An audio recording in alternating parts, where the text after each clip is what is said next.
discomfort and soon becomes a pressing sensation that's impossible to ignore. Finally, it's all you can think about, and out of sheer desperation, you go on a hunt for a bathroom until... Humans should urinate at least 4 to 6 times a day, but occasionally, the pressures of modern life forces us to clench and hold it in. How bad is this habit, and how long can our bodies withstand it?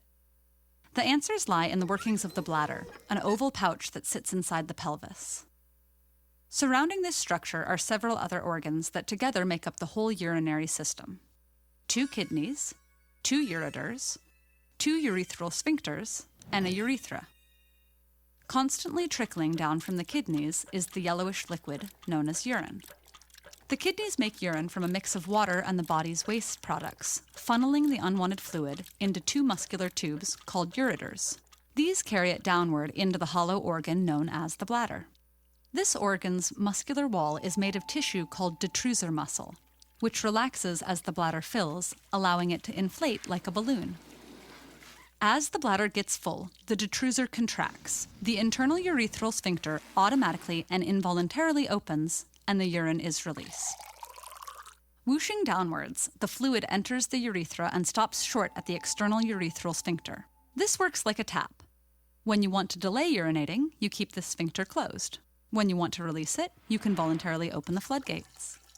But how do you sense your bladder's fullness so you know when to pee?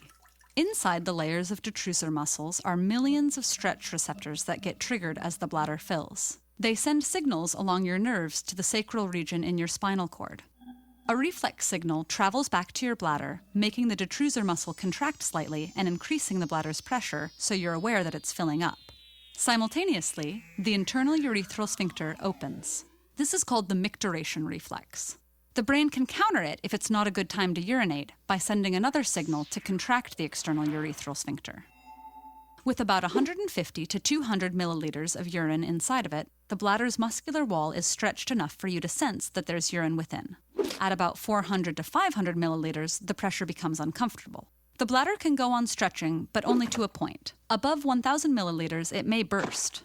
Most people would lose bladder control before this happens, but in very rare cases, such as when a person can't sense the need to urinate, the pouch can rupture painfully, requiring surgery to fix.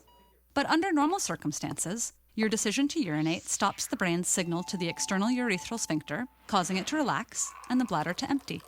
The external urethral sphincter is one of the muscles of the pelvic floor, and it provides support to the urethra and bladder neck. It's lucky we have these pelvic floor muscles, because placing pressure on the system by coughing, sneezing, laughing, or jumping could cause bladder leakage.